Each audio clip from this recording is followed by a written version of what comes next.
C'est l'été, les vacances, et tu sais quoi, Greg, moi j'ai envie d'emmener nos auditeurs en vacances. Super bonne idée, Rémi. Tu penses à la mer, la montagne? Un petit peu plus loin. Et ça te dirait d'aller sur la Lune? Ah ouais, carrément. Et pourquoi pas? On y va? Ouais.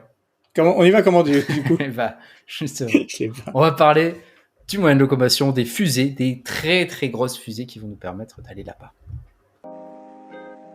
Bonjour et bienvenue sur encore un podcast tech. Une sélection du meilleur de la tech une fois par semaine. Salut Greg, comment ça va? Ça va super et toi, Rémi? Nickel, il fait bon aujourd'hui par rapport au début de la semaine, mais c'est bien.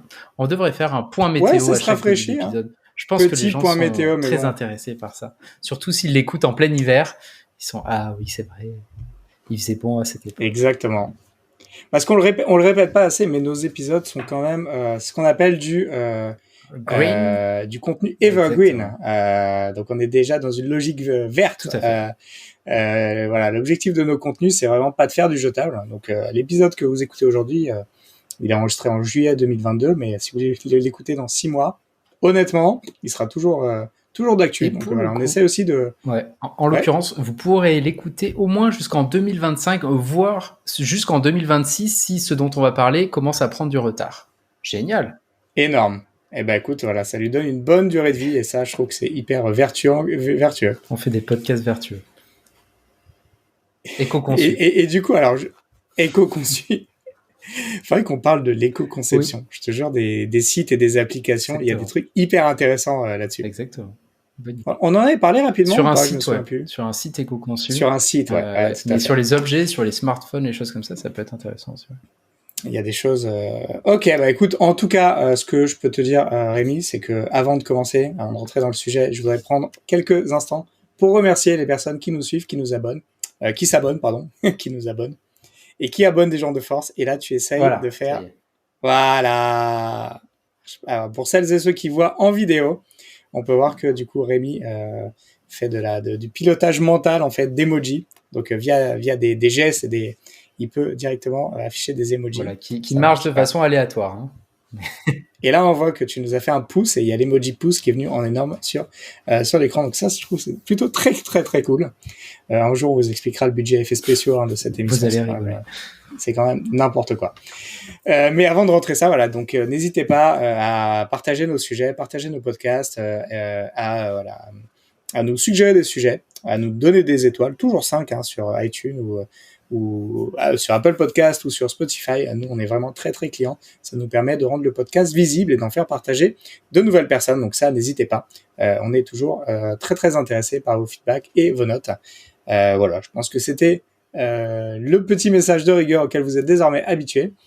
Et donc, Rémi, maintenant, si on rentrait dans le vif du sujet, donc je crois que tu veux nous envoyer sur la Lune, mais pourquoi faire en fait? On y a déjà allé en 69. C'est vrai. Mais tu sais, les États-Unis, pour montrer qu'ils sont encore les plus forts et pour montrer au monde que c'est eux qui dominent quand même la course, ils vont envoyer à nouveau, le but c'est d'envoyer la première femme et le premier homme de couleur sur la Lune en 2025. Donc, c'est-à-dire réitérer l'exploit qui a eu lieu en 1969 et qui a un peu, depuis, n'était pas du tout une priorité.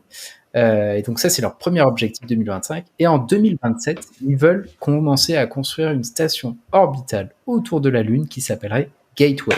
Le but, c'est de remplacer la station internationale, l'ISS, qui commence à être un petit peu vieux. Ok, donc là, j'imagine que tu vas nous parler de moyens de transport. Oui. Parce que parce qu'il faut y aller sur la Lune. Et il faut des très grosses fusées. Parce que la différence, pourquoi on n'a pas envoyé de gens sur la Lune depuis 50 ans quasiment, 40-50 ans, c'est qu'il faut réussir à envoyer tout l'équipement, les hommes, les femmes, le carburant pour faire l'aller et le retour, il faut l'envoyer en orbite et plus loin. Et donc actuellement, on sait envoyer jusqu'à à peu près 30 tonnes dans l'espace, et c'est ce qu'on sait faire. Mais sauf que pour aller faire un aller-retour en orbite, c'est l'équivalent d'envoyer 100 tonnes en orbite. Et ça, c'est plus compliqué parce qu'il faut des énormes fusées qui ont une capacité de réservoir énorme. Et donc, on a... Alors, Ok, donc tu vas nous parler de fusées, mais pourquoi on n'en envoie pas plusieurs en même temps? C'est une bonne question, ça. C'est une bonne question. Alors, en quelque sorte, c'est ce qui est prévu. C'est ce qui est prévu. On va le voir avec la société de SpaceX qui prévoit de faire plusieurs envois, mais pas en même temps.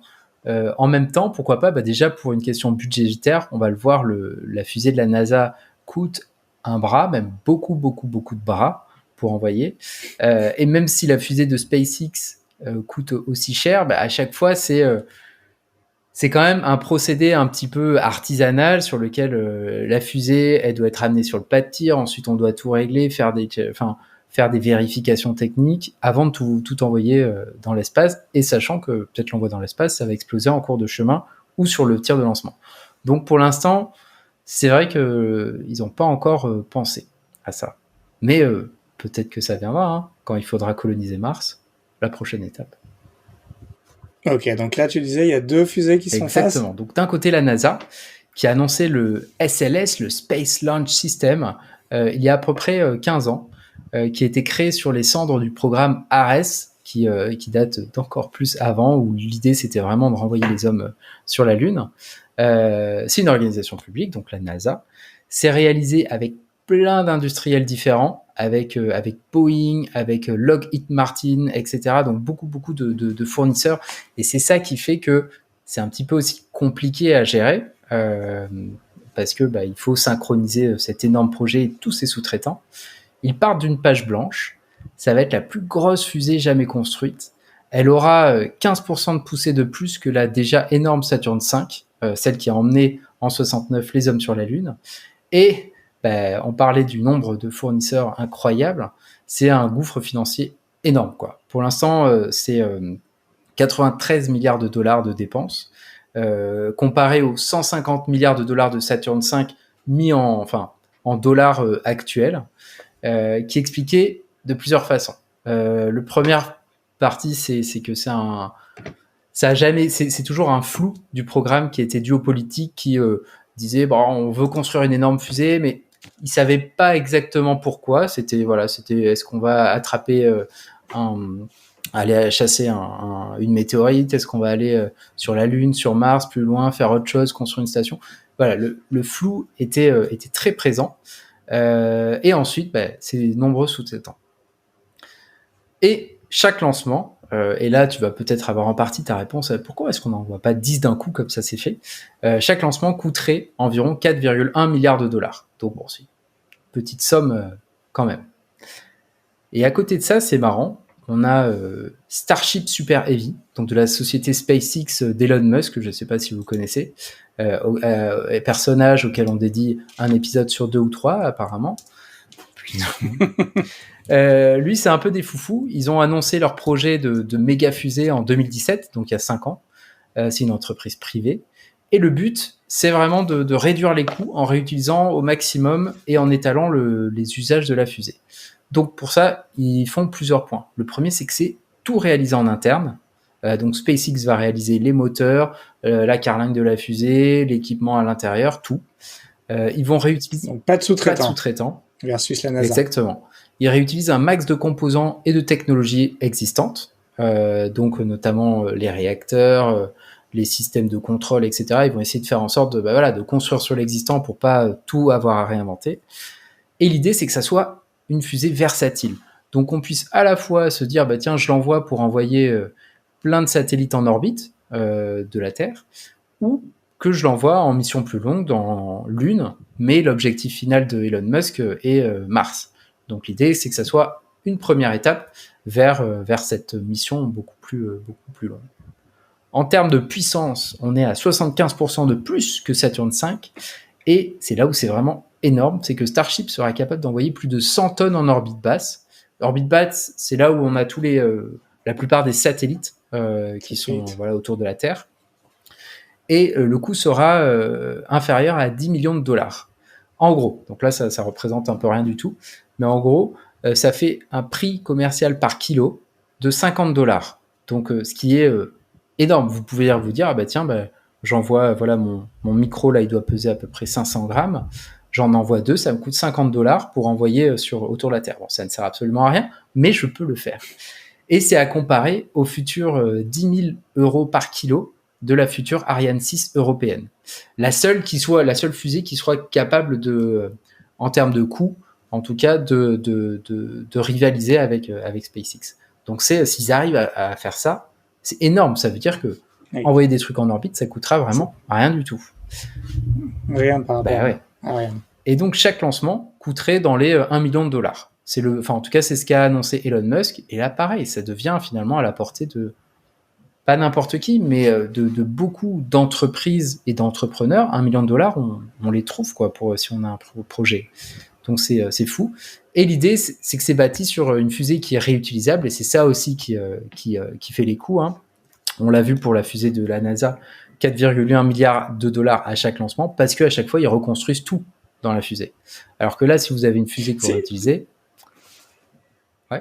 Ouais, peut-être ça vaut le coup de rappeler que, alors tu m'arrêtes si j'ai une bêtise, mais il me semble que c'est vraiment un des principes fondateurs de SpaceX, hein, c'était vraiment justement de construire quelque chose de réutilisable, parce qu'ils trouvaient absurde à chaque fois de rebâtir les lanceurs et la fusée, etc. Et donc c'est là où pour la première fois on a vu des fusées revenir à terre et se poser sur un petit espace, là où auparavant il fallait les récupérer en mer, en morceaux, etc. Enfin, c'est bien SpaceX qui a inauguré ça. Et c'est fou quoi. Blue Origin. Non, c'est SpaceX qui l'a fait et qui a réussi et qui continue à le faire régulièrement quand ils envoient des fusées en orbite. Et c'est fou parce que je vous conseille vivement d'aller sur YouTube et taper atterrissage, enfin plutôt landing SpaceX, et vous allez voir des fusées qui arrivent et qui sont automatiquement redirigées, qui arrivent à se poser tranquillement, même sur des barges en plein océan. Et c'est, je sais pas, la barge quelle taille elle va faire, peut-être 20 mètres par 20 mètres. Vous avez cette grosse fusée qui arrive et qui se pose délicatement sur cette petite barge en mer. C'est assez incroyable. Ah ouais, c'est vraiment balèze. Et donc, l'idée, c'est de continuer ce système-là pour pas avoir à reconstruire à chaque fois des fusées. Et donc, l'objectif, c'est de pouvoir avoir plusieurs milliers de vols par an. Donc là... Alors, du coup... Ouais, vas-y. On en revient à ta proposition d'envoyer tout en même temps. Finalement, 1 millier de vols par an, c'est pas bête, parce que du coup, on pourrait envoyer un paquet de fusées qui se rechargent, qui envoient plein de trucs. C'est énorme. Alors du coup, moi, quand j'écoute ce que tu viens de nous raconter, j'ai l'impression qu'il y a quand même une différence énorme, et plusieurs différences énormes entre ce que propose la NASA et ce que propose SpaceX, tant en termes de durée du projet, de coût, de puissance, et puis de capacité à envoyer des choses dans l'espace. Et de coût de manière générale. Enfin, c'est juste délirant cet écart. Comment on explique ça en fait ? Alors, en fait, c'est des perspectives qui sont complètement différentes. NASA, c'est déjà une société gouvernementale très bureaucratique, qui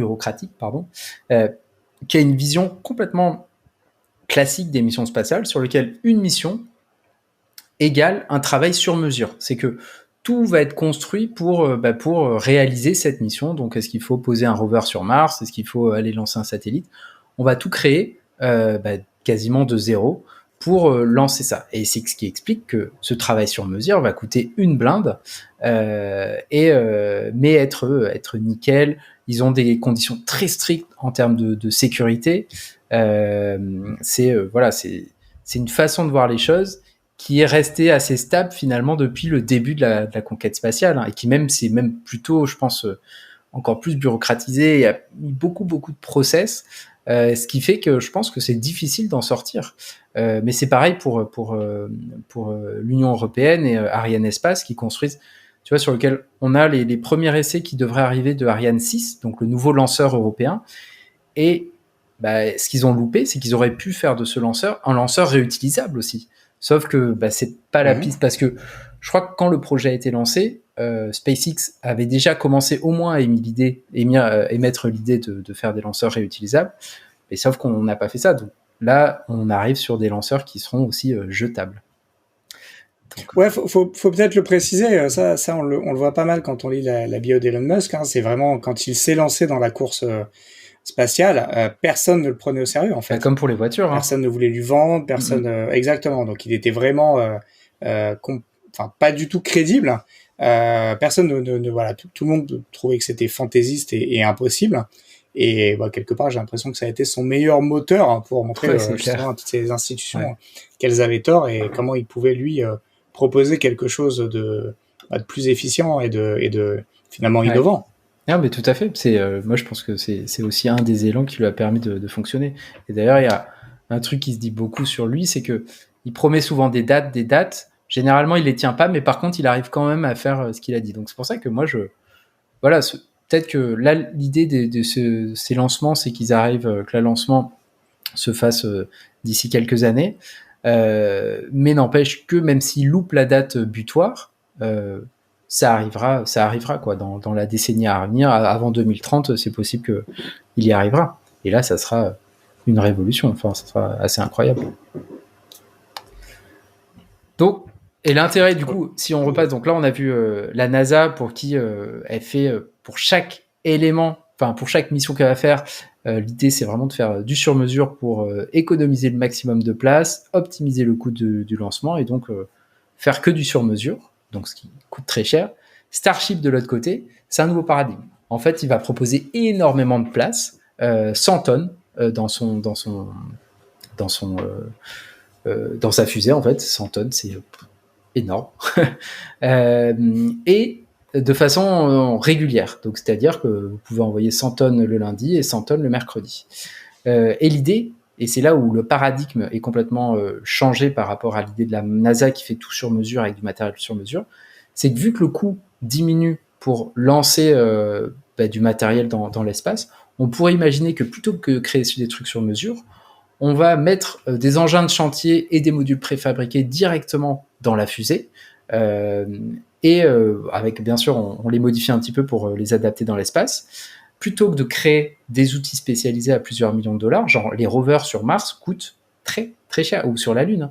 Et là, on peut imaginer assez facilement, facilement entre guillemets, mais plus facilement qu'actuellement en tout cas, de construire une nouvelle station orbitale, de construire une base lunaire ou même martienne, parce que, en beaucoup plus rapidement qu'actuellement, parce que on peut envoyer des modules tout préfabriqués et 100 tonnes. Bon, ça fait quand même pas mal de matériel. Hein. Tu peux mettre quelques trucs. Exactement. Ouais. Surtout si le coût il est bas, tu peux en envoyer plusieurs, comme tu le disais, et plus rapidement. Donc, ouais. Tu scales beaucoup, énormément la capacité à envoyer des choses plus ou moins grosses dans l'espace.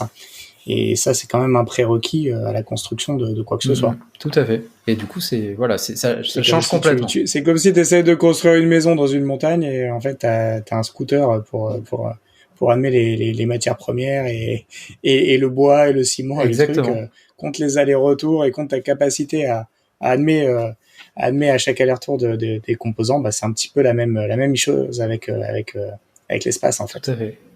Et du coup, moi, je suis très curieux de voir comment ça va se dérouler quand ça sera disponible pour voir quel changement ça fait. Parce que là, pour le coup, ça rebalance. On pourrait imaginer qu'il y ait tout un nouvel écosystème, ce qui est déjà le cas, mais un nouvel écosystème d'entreprises ou d'organisations étatiques, d'ailleurs, pour qui l'accès à l'espace va être grandement facilité.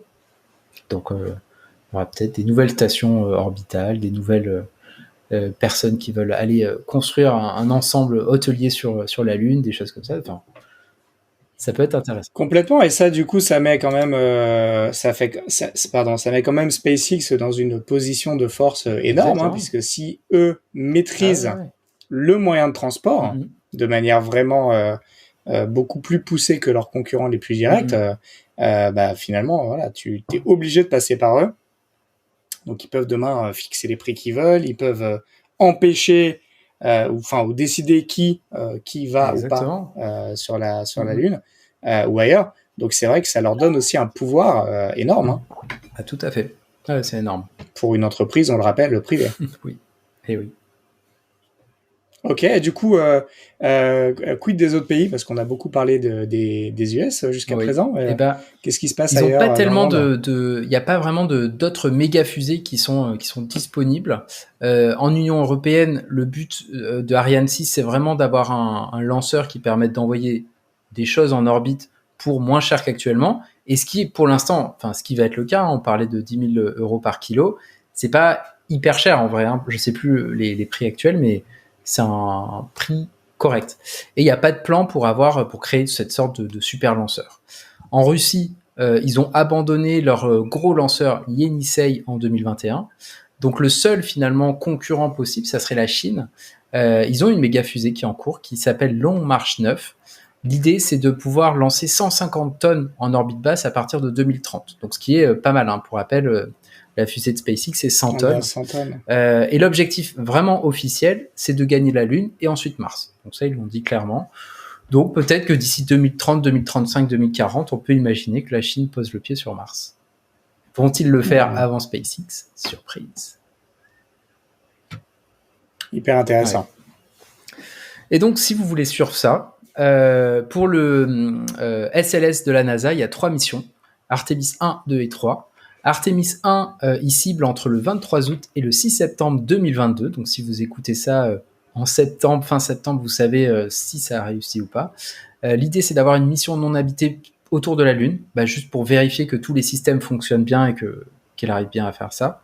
Ensuite, Artemis 2, qui arrive autour de la Lune en 2025, et Artemis 3 pour mettre des astronautes sur la Lune entre 1 an et 2 ans après Artemis 2. Donc si en fait Artemis 2 marche bien, on peut imaginer qu'entre 1 an et 2 ans après, l'équipage revienne sur la Lune. Et du côté de Starship, ça fait ils ont fait pas mal de vols de tests sans aller dans l'espace. Un de leurs challenges, c'est qu'ils ont besoin d'une licence de la FAA, je sais plus, mais en fait, l'organisme qui gère Fédéral, Aviation, quelque chose, l'organisme qui gère toutes ce qui va dans l'air, ce qui vole aux États-Unis, pour pouvoir faire s'envoler leur fusée. Et ensuite, un premier vol orbital. Et donc là, normalement, c'était courant juillet, mais apparemment, comme ils n'ont pas encore eu la licence, il va falloir attendre un petit peu. Donc voilà, à suivre de près pour quand est-ce que ça aura lieu.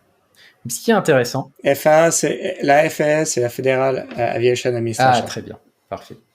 Et ce qui est intéressant, par contre, c'est que des fois, la NASA elle utilise, on l'a dit, plein de prestataires différents. Et pour Artemis 3, l'idée, c'est d'utiliser un module de SpaceX pour permettre aux personnes, aux astronautes d'atterrir sur la Lune. Donc SpaceX, quand même, pourra permettre d'aller sur la Lune via la NASA. Donc c'est marrant. Hyper intéressant. Donc tout ça travaille quand même de concert. Ce qu'on peut noter quand même, c'est grosse capacité d'innovation d'entreprises privées et l'Europe complètement absente du sujet en tout cas. Tout à fait. Pour l'instant, on verra ce que ça donne. Super, Rémi. Ouais. Après, ça coûte une blinde. Et toi, tu irais bien sur la Lune ou pas? Ouais. Franchement, décoller. Je pense que le décoller, ça ferait un petit peu. Ça se passerait pas très bien, mais ça serait. T'imagines? Moi, je pense que c'est à notre portée, hein, franchement, de un jour pouvoir aller faire un hôtel, aller passer une nuit sur un hôtel en orbite. Je pense qu'on verra ça. J'espère, en tout cas, je touche du bois, qu'on verra ça de notre vivant. Ça serait stylé. Écoute, on espère, ça serait très très stylé. Ouais. Tiens, petit hors sujet, est-ce que tu as regardé la série For All Humankind sur Apple TV? Ah, j'allais la proposer en retour. Ah, bah voilà. J'ai vu que la première saison. Regarde, et il paraît que c'est de mieux en mieux. La première, elle est sympa. Et la 2 et la 3, la 3, c'est vraiment chouette. Ouais. Alors peut-être tu juste te rappeler de quoi parle cette série. C'est une uchronie où en fait, en 1969, les premiers à se poser sur la Lune, c'est les Russes. Et du coup, à partir de ce pitch de départ, on va avoir toute l'épopée spatiale américaine. Pour l'instant, donc la 3e saison vient juste de sortir, qui raconte tout ce qui va se passer. Et c'est vraiment sympa. C'est vraiment sympa parce qu'il se raccroche à des événements existants, tout en ayant un programme. En fait, c'est comme si le programme spatial américain pour à l'UNIR ne s'était jamais arrêté. Et donc, on suit l'évolution, ils construisent une base sur la Lune, etc. Donc, c'est vraiment cool. Énorme. J'aime beaucoup. Ça fait quoi des choses qu'on envisage désormais maintenant, mais tout en prenant un prisme différent qui est celui justement de la perte de la conquête lunaire par les États-Unis. Tout à fait. Hyper intéressant. Bah écoute, je vais me plonger sur les saisons 2 et 3. Si t'as bien aimé la première, c'est chouette. On m'a tellement parlé que voilà, faut que je m'y mette. Super, bah écoute, on a fait le tour pour cette semaine. Ouais. Merci. Bah, merci beaucoup Rémi. Avec plaisir. Alors, et de quoi on parle la semaine prochaine? Très bonne question. On va parler de la révolution des lock screens. Donc sur vos écrans, l'écran, quand votre téléphone est verrouillé. Tout ce qui peut s'y passer et ce qui va bientôt s'y passer. Incroyable. Il y a beaucoup de trucs à dire, mine de rien. Donc voilà, je vous encourage à écouter la semaine prochaine cet épisode. Salut. Salut Rémi. Merci de votre attention. Si l'épisode vous a plu et que vous souhaitez nous aider, laissez votre avis sur Apple Podcast, car les podcasts, c'est le truc le plus dur à découvrir. Pour recevoir chaque nouvel épisode à sa sortie, abonnez-vous sur encoreunpodcast.tech. Vous pouvez également vous abonner à nos newsletters gregtayeb.substack.com et lebrief.tech.